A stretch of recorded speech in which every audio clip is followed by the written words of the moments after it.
Good day everyone. Have a blessed day everyone. Hi! Now, we will show you po our tiny house or ang aming munting bahay na pinapagawa katas ng paghihirap ng aking inhenyerong marino. So, makikita po natin dito na naka-layout na at pang day 8 pa lang po ngayong araw. Last week Monday is nag-start na po.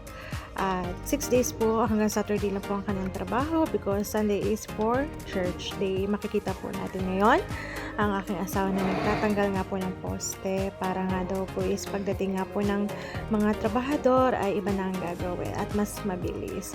Ang asawa ko po ay nagtatrabaho din, tumutulong sa pagiging labor dahil gusto niya mas mapabilis ang paggawa. So, this is our tiny house. Ang nagastos na po namin sa mga materials like hollow blocks, mga bakal at mga semento, lumber at plywood is estimated 40k plus na.